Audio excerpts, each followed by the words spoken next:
In the late summer of 9 AD, Varus's legions are getting ready to return to their winter quarters on the Rhine. Arminius begins to play a dangerous double game. He's preparing a plan to attack Varus's legions on the march back to the Rhine, while carrying on with his duty as an officer in the auxiliary cavalry.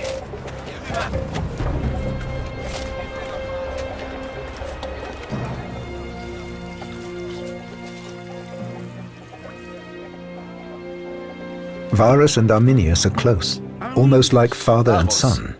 Later, they will reproach Varus for having been too trusting. But to Varus, Arminius is a Roman. His loyalty cannot be questioned. Behind his back, Arminius is wooing the warriors of the Germanic tribes in the dark forests.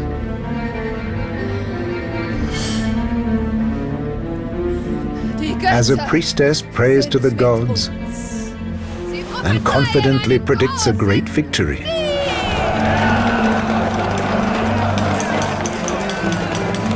Arminius concentrates on the huge practical challenge of defeating the Romans. Even if the gods are on their side, the tribes will have no chance if they meet the Romans in open battle. When he fought beside them in Pannonia, he watched the legions advance with such force and with such discipline and order in every unit that the tribes would be defeated if they faced them directly.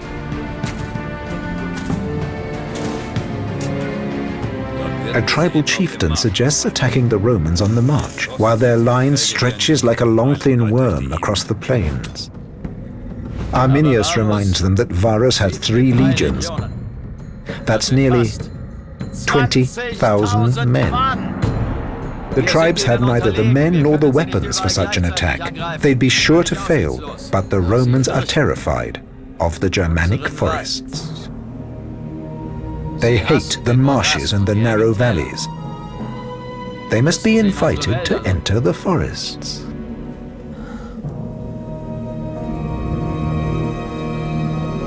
Arminius was in a very good position. He knew the Roman army well.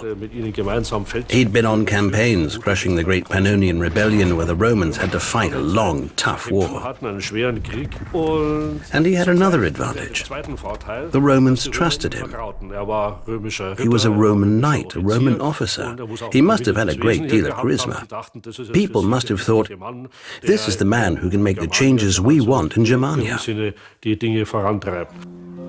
Rumors have reached the Romans that Germanic tribes are planning to rebel. Perhaps the legions should be marching in battle order. When Varus asks Arminius, he says it's just a rumor. But if Varus desires it, he'll scout the territory with his auxiliaries. Varus is satisfied, and all thoughts can turn to the distant homeland.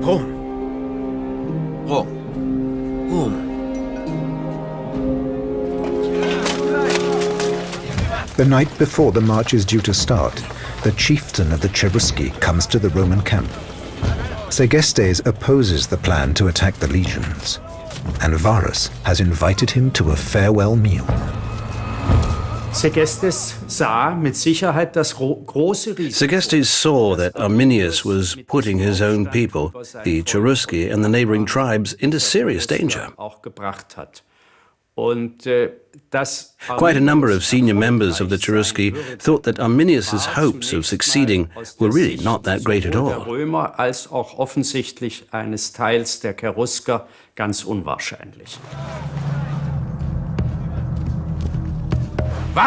Segestes takes a huge risk. He tries to warn Varus that a conspiracy and an uprising are planned against him and the Roman legions. Varus can't imagine who could be that foolhardy. Segestes points to Arminius.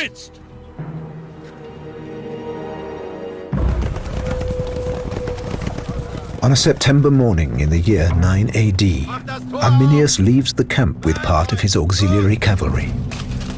Varus has dismissed Segestes' warning and given Arminius free hand to act as he wishes. After this first warning, there was no time for a second, the Roman sources say.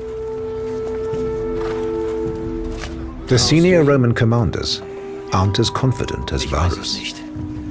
But they can't see what Arminius could do, even if he were disloyal. Everyone has the same thought, to cross the forest safely and get back to the warmth and comfort of the winter quarters along the Rhine.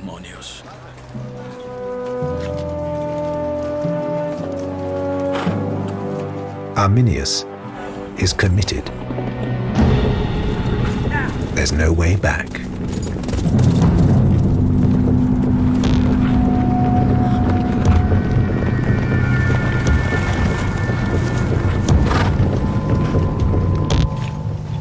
The clatter of arms and the marching feet of thousands of legionaries could be heard deep in the forest as the 17th, 18th and 19th legions march out of their summer camp. The mood is light-hearted. A few more days of hardship in the wilderness, and then the camps on the Rhine, with wine, women and song, games and baths.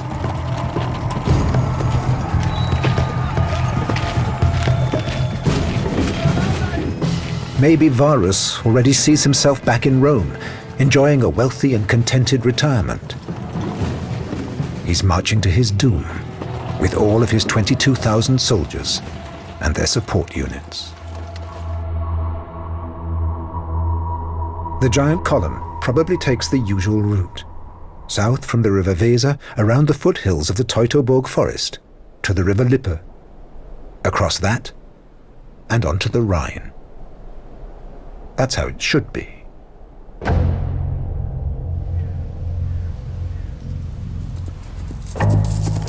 We still don't know how Arminius persuaded Varus and the legions to change their route.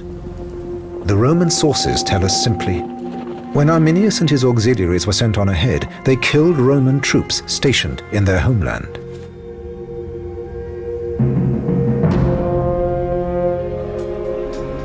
Arminius and his auxiliaries are still wearing Roman armor. The Roman soldiers see them as allies. In a surprise attack, they have no chance at all.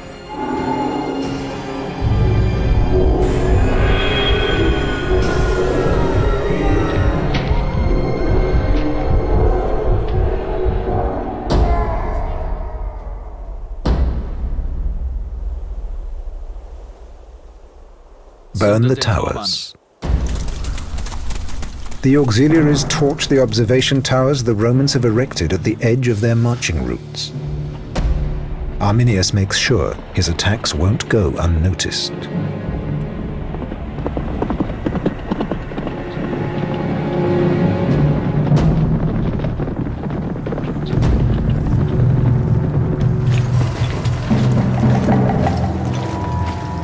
At the end of their first day's march, the legions reach the foothills of the Teutoburg Forest.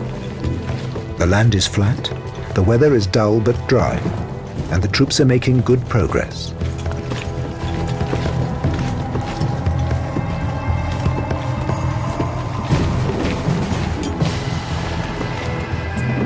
And this is the moment Arminius burns the watchtower.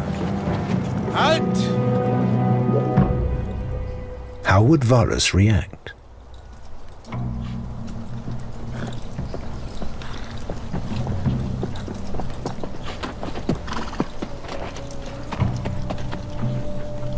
The Romans ask themselves what it can mean. Varus concludes that the rumors of an uprising were not groundless after all. Arminius must have come into conflict with rebels.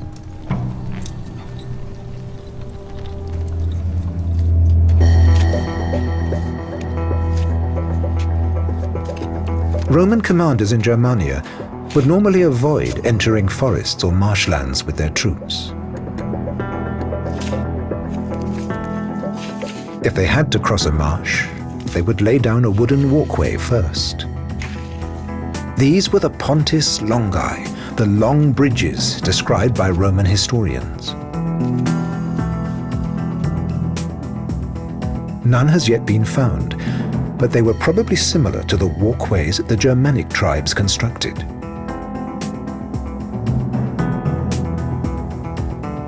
The This one is almost 3,500 years old. Built by the tribes living near the Vennermarsch, close to Osnabrück.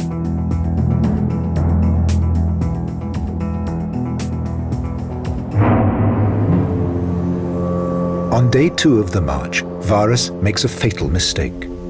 He departs from the usual route and directs his legions into the forests. He's hurrying to Arminius' aid to nip the rebellion in the bud. The Cheruscans' plan is working.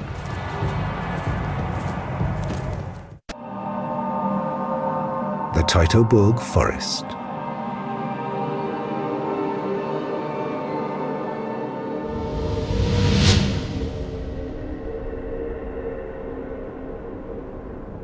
Then as now, these highlands in northwest Germany are known for their craggy outcrops, impenetrable valleys, and dense forests.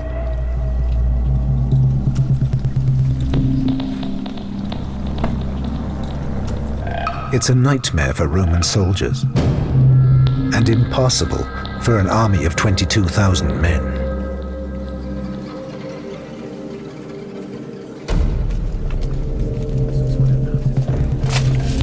Progress is painfully slow. Sliding in the mud and stumbling over tree roots, the soldiers can't stay in formation. Weighed down by their armor and weapons, the legionaries become more and more weary with each step. The supply wagons and the civilians slow their progress even more.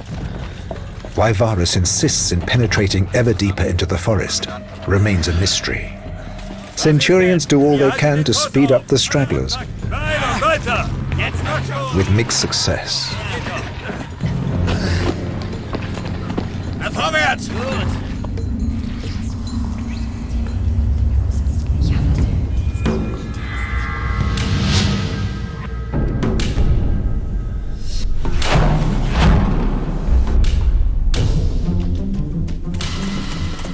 The tribesmen know their way around the forests. Armed with just spears, axes, and swords, they can appear from all directions at once, moving silently along well-trodden, well-disguised paths. Arminius maneuvers his men into position in the undergrowth. The Romans notice nothing.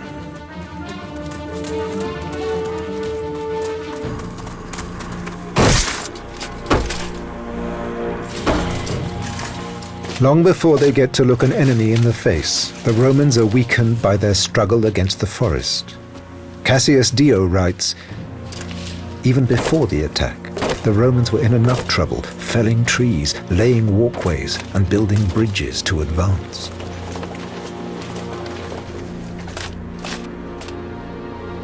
Precisely the situation Arminius intends to create.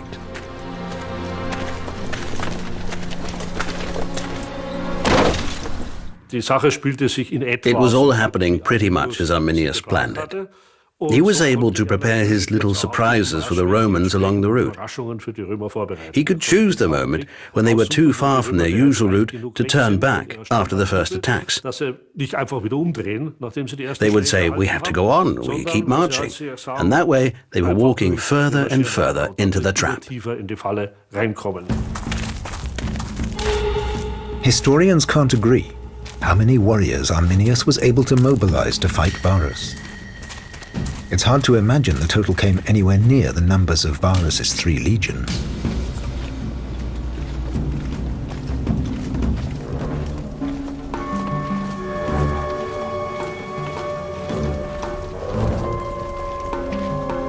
The Roman column has now become extremely stretched.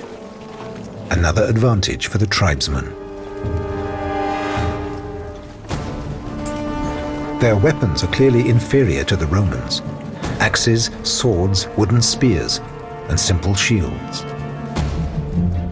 The tribesmen didn't necessarily need superiority in numbers. Because they were attacking the Romans in a long column, they could choose the place for the assault. Say, for example, 3,000 legionaries are marching along a narrow front in a 2-kilometer-long column, accompanied by wagons and mules, with people at the rear weighed down by packs, and they're suddenly attacked by 5,000 tribesmen. The tribesmen have both the element of surprise and, at that point, considerable numerical superiority. Arminius has one further crucial advantage. Legions crossing difficult country are given protection for their flanks, auxiliary cavalry, Germanic mercenaries that he commands. And they have joined the rebellion. Varus cannot guess that the very forces that are protecting his flank will be the first to attack his legions.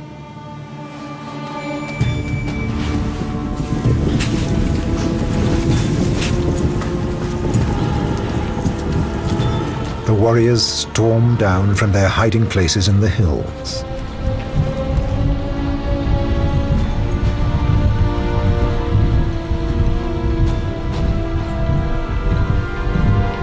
They are absolutely silent.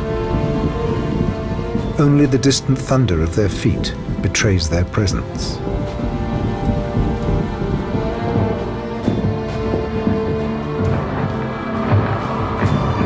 At that moment, the auxiliaries change sides. The attack finds the Romans entirely unprepared.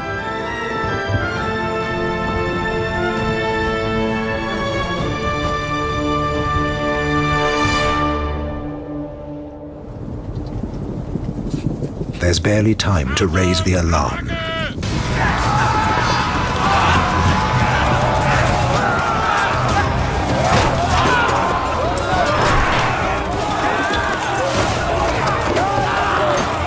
The Germans fight more with their bodies than with their weapons, a Roman historian says.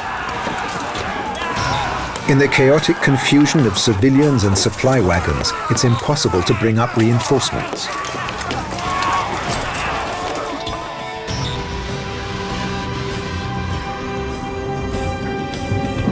The tribesmen and the auxiliaries attack from both sides, giving the Romans no chance to regroup. The most powerful army in the ancient world is defenseless.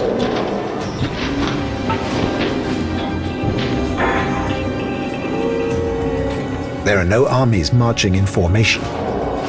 This is just hit and run.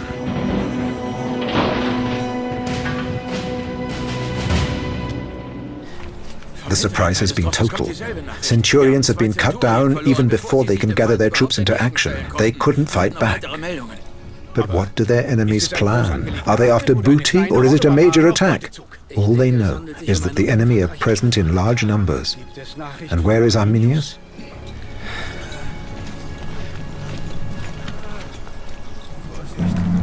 Varus decides the only option is to press on. As soon as they find a suitable place in the forest, they will halt, gather the legions, and build an emergency camp.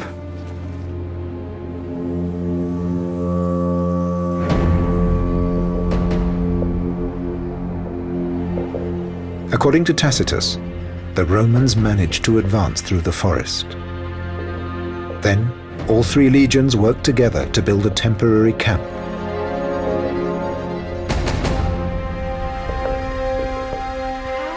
No single legion had been destroyed.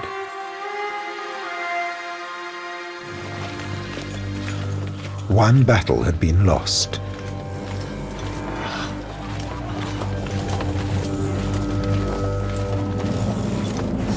The war could still be won. Varus At this point, Varus was still following standard Roman procedure. He built a fortified encampment as well as he could in the terrain and given the state of his troops. And it was the right thing to do, because the enemy was nearby and he had to ensure that his men could at least rest that night without having to fight off non-stop attacks. The wall and the ditch, with sentries placed behind it, was precisely what was needed to make an impression on the enemy and make them think twice before launching an attack. Behind the ramparts, they tend to the wounded.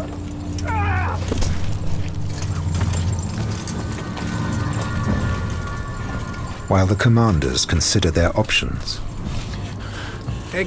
They realize their losses are worse than they thought. 8 cohorts have been wiped out.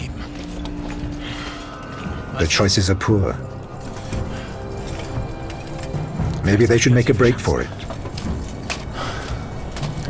But marching on could be suicide. Varus must decide. Betrayed by the man he trusted most. His commanders urge him to stay behind their defenses.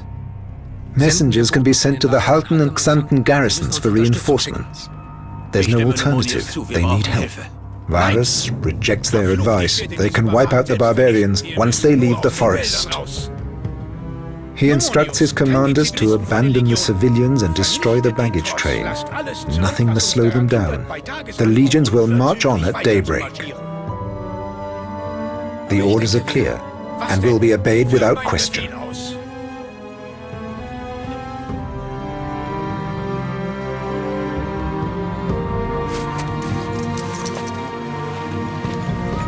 It is a serious strategic error.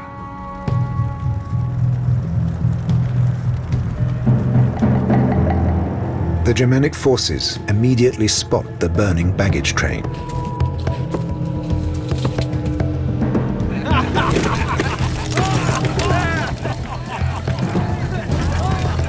Dann pack ich direkt an seiner Gurgel.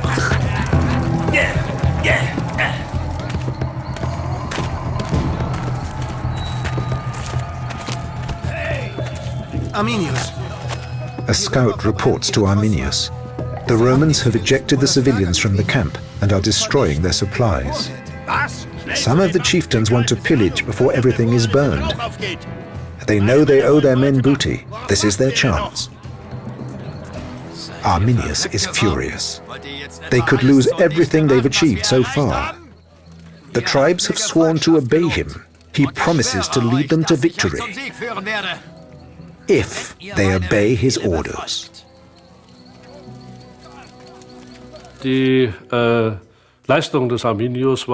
Arminius's achievement here was in making his non-too-disciplined forces follow rational, deliberate tactics.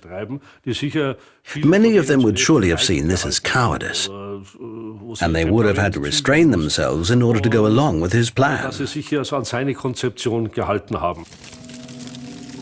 Morally, Arminius's behavior may be dubious, but there's no doubt that he was a military genius and a man torn between two cultures.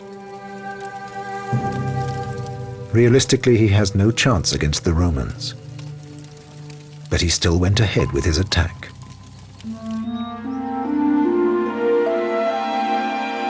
The next morning, the legions leave the camp in battle order. Varus abandons the civilians to their fate. Perhaps he expects the barbarians to massacre them and plunder the supplies and let his legions go free. But according to Tacitus, Arminius said that war is fought only against soldiers. This Germanic code of honor was based on sound reasoning. If Arminius spared the civilians in the baggage train, that wouldn't have been for humanitarian reasons. It was a great opportunity to take them prisoner and then hold them to ransom.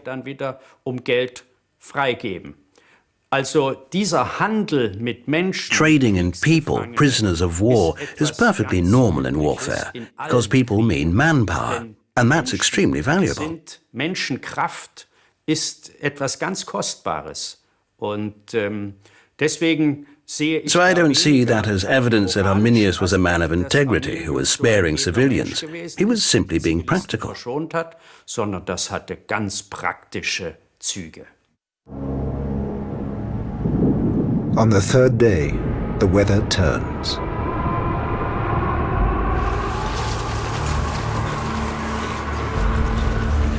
Torrential rain brings the legion's forced march to a halt.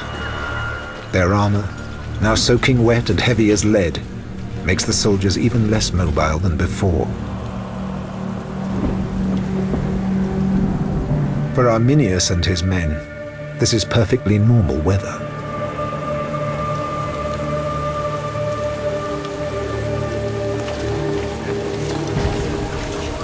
Cassius Dio writes, heavy storms broke out.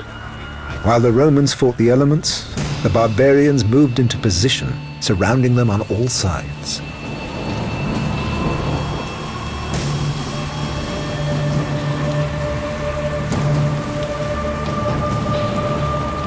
Arminius now unleashes an attack of appalling brutality.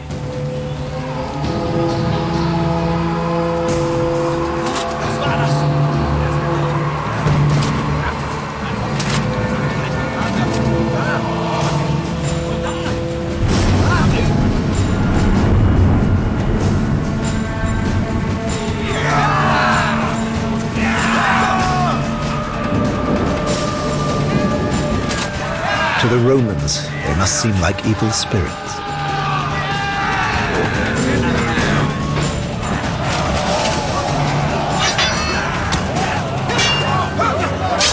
There's no time for a heroic rearguard action. No time to look after the wounded.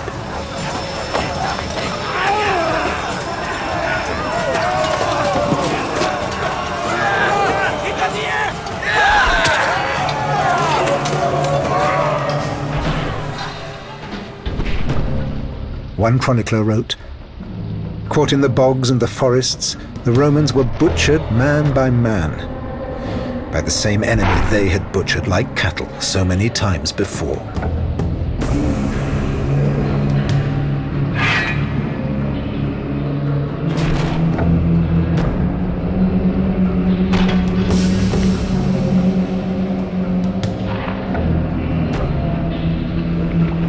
And finally, in the chaos, Varus loses control of his legions. There are no generals left for the soldiers to follow. His army falls apart.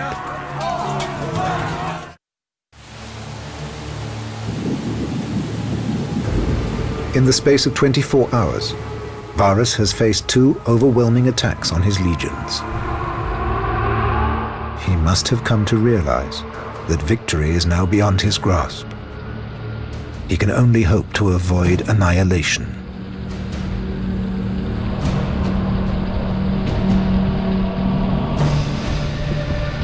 One of his cavalry commanders finally reaches the scene of the massacre. He finds Varus at his wit's end.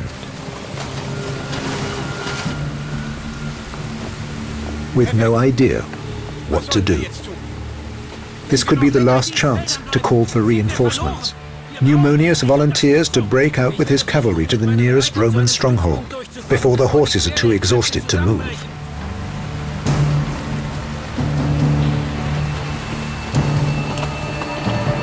According to Roman historians, Numonius only wanted to save his own skin. He left the foot soldiers in the lurch and fled towards the Rhine. But fate took its revenge. As Paterculus recorded, death overtook the traitor on the way. Whatever Varus and Numonius may have planned, Arminius is a step ahead. Another trap awaits the fleeing cavalry. Not a single horseman will make it to the Rhine.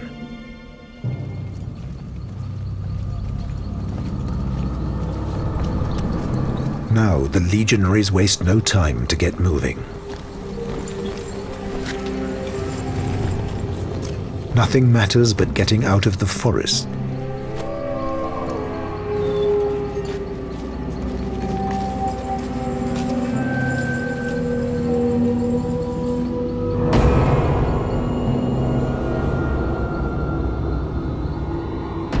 The tribesmen are always just behind them.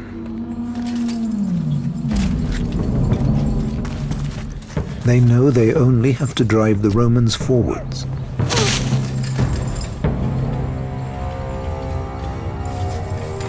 And the legions stumble blindly on.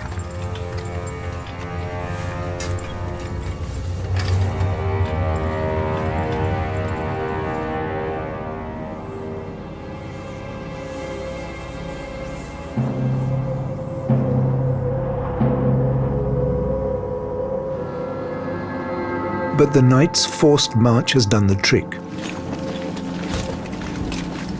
At last, 3 days after the Romans left their regular route, the forest gets lighter, the land gets flatter.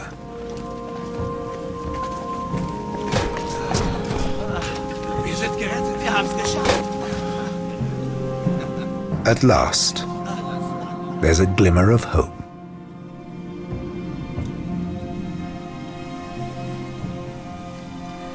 The Romans are safe.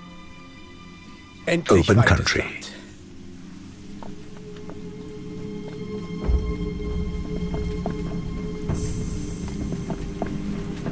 If Varus had been counting on Numonius's cavalry, he realizes now that all hope is lost.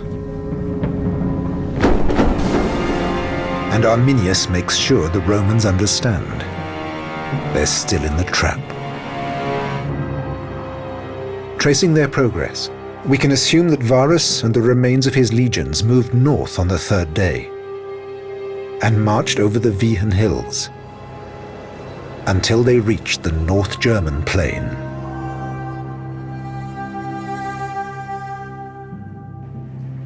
They turn west towards the Rhine.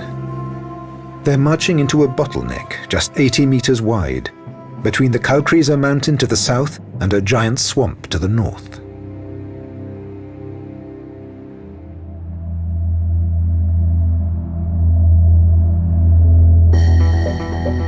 Just a few years ago, archaeologists stumbled on the remains of a palisade wall. Behind these ramparts, Arminius and his men are thought to have waited in ambush for Varus for the final decisive blow. That's what the experts believe. From the earth in front of the wall, they dug up thousands of nails and pieces of lead of Roman origin, domestic objects like scissors, but also spear tips and tools. Is this the site of the last battle? Pride of place goes to a Roman cavalry officer's ceremonial mask. Die Funde von Kalkriese sind zwar sehr zahlreich, aber das Gesamtgelände... Though there are very many finds at Kalkriese, the whole terrain is quite small, and sources tell us of a central event involving 3 legions, and at least 10 to 15,000 men, if not 20,000. So far, the finds at Kalkriese don't reflect those numbers. Befund von Kalkriese derzeit noch nicht wider. Even if conclusive proof is still lacking, Kalkriese was soon declared the definitive location of the battle. The museum is a magnet for tourists. Kalkriese's supporters base their case on the dates of the coins found at the site. Judging by the current evidence, there's a great deal more that argues for Kalkriese than against it. We found coins with Varus's likeness on them. So these coins must have found their way into the ground at the time Varus was governor, that is, 7 to 9 AD. We can be sure about that. The second point is, we found no coins that were minted after 9 AD among the 1,800 or so that we have dug up.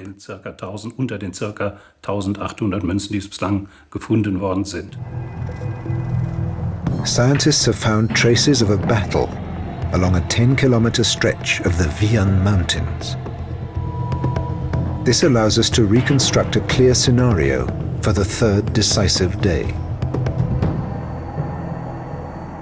The lie of the land in Kalkriese over the whole area we're working on makes it clear that the Roman army was moving from east to west, and that the tribesmen attacked them repeatedly from the lower slopes of Kalkriese Hill. We can demonstrate this over a zone of at least 10 kilometers. We can show that the tribesmen kept harrying the marching Roman army with small-scale darting attacks.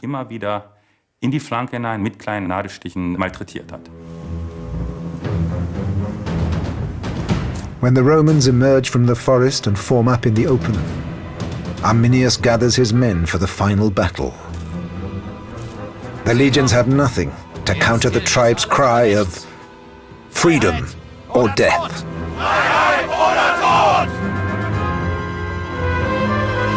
Now they scent victory. More and more tribesmen are going over to Arminius. Even Roman allies like Segestes, through opportunism, not conviction.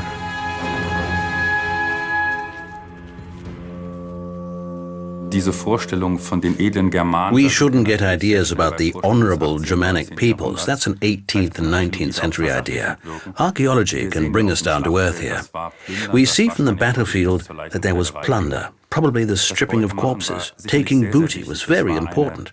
It was an opportunity to enrich themselves with silver, gold, bronze, and even iron.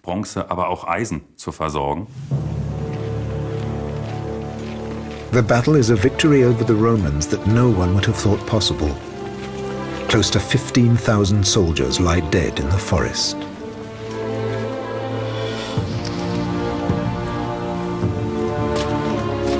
The few survivors drag themselves across the plain, waiting to be captured and slaughtered.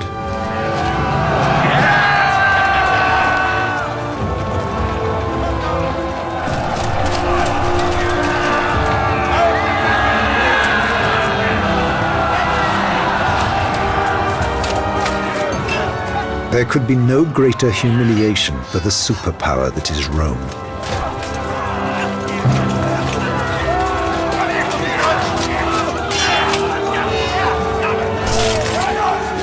Arminius's victory is unprecedented. Of the Roman historians, it was Tacitus who really understood its significance. Arminius was indisputably the liberator of Germania. Varus would become the scapegoat for the greatest military disaster Rome had ever experienced. He commits suicide on the battlefield. As Paterculus disdainfully comments, this commander had more courage to die than to fight. In the end, he ran himself through.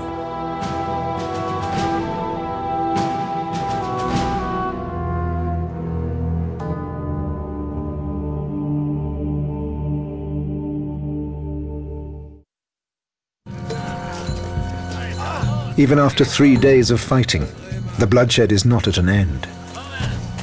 The victorious tribesmen pass over the battlefield, ripping armor and weapons from the bodies of the dead and dying.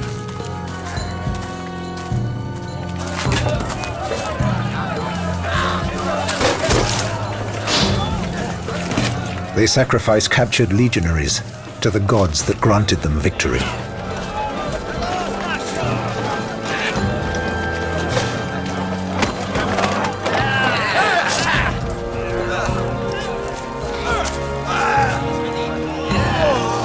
The standards of the legions are stamped into the mud, and Varus's corpse is defiled. His head goes on a terrible journey to the Emperor Augustus in Rome.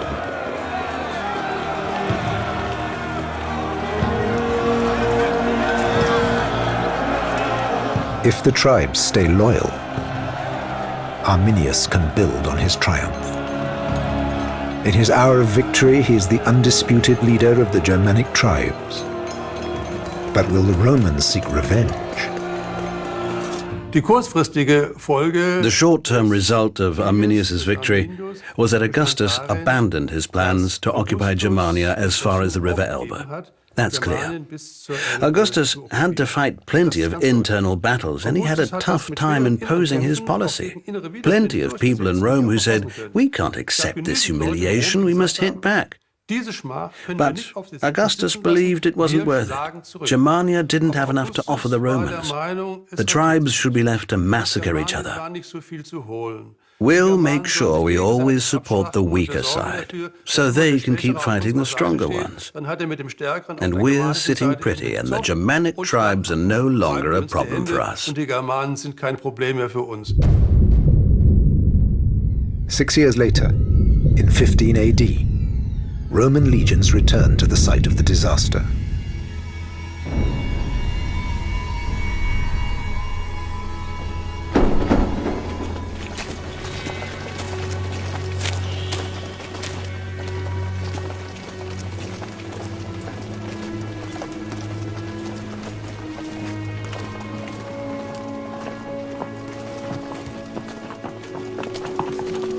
Tacitus describes the terrible discoveries made by the legions under the command of Germanicus.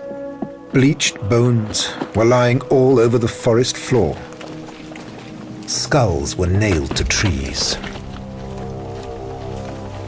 These were the barbarians' altars, on which they slaughtered the tribunes and centurions.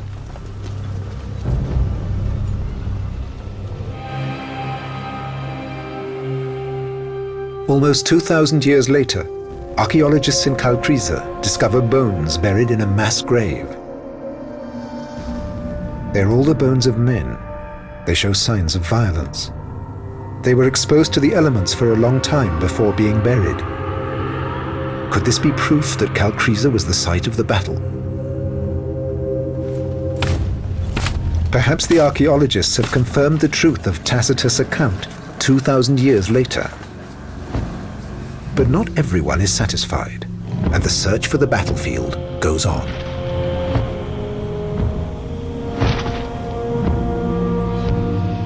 Germanicus failed in his attempt to take revenge, to crush the Germanic tribes. Arminius fought more battles against the Romans and kept them at bay. Germanicus was ordered back to Rome. The superpower withdrew to the Rhine. Germania would never become a Roman province. The Battle of the Teutoburg Forest was one of the most significant of the ancient world. It resulted in a fundamental and long-lasting cultural divide that split Europe in two. Here on the Rhine, where the Xanten Archaeology Park now stands, was a Roman town with temples, an amphitheater and baths. This was a center of antique civilization. On the other side of the river, the Germanic tribes remained what they were, free and volatile. Germania simply carried on as it had done before the Romans came. Germania was anything but a unified nation. It was many centuries before bigger tribal groupings formed, like the Alemanns or the Franks, who were finally strong enough to bring down the Roman Empire in the West. Dann wiederum stark genug gewesen sind, das Römische Reich auch im Westen in die Knie zu zwingen. Arminius paid for his ambition of creating a Germanic kingdom with his life. He was poisoned, probably by his own family. Without a common enemy, the land fell back into a state of permanent feuding. No chieftain could tolerate another exceeding him in power and influence, a situation that would characterize this part of Europe until modern times. Das Problem der Könige, the problem for the kings was always the aristocracy. And that problem lasted in Germany until the reign of Frederick William IV. When he was offered the throne in 1848, he said, "Yes, but what do the other princes think?" He doesn't care what the people think, but He's afraid of his peers, the other crowned heads of Germany. So we can say that this sense of envy, this sense of rivalry with the aristocracy, becomes a permanent factor in Germany. Arminius was long regarded as the German hero. The adoration reached its zenith with the completion of the Hermann Monument in 1875. The sword points towards France, Germany's arch-enemy in the 19th century, even though Arminius had fought against Rome.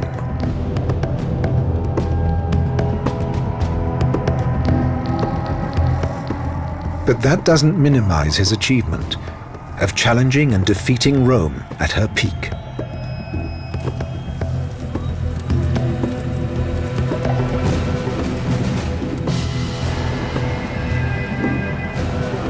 But we would know nothing of this hero if his enemies hadn't told his story. It was Tacitus, Rome's greatest historian, who wrote the words that immortalized this barbarian tribesman. He was undefeated in war. His life lasted 37 years, and his power, 12. Today, they still sing his praises among the barbarian peoples.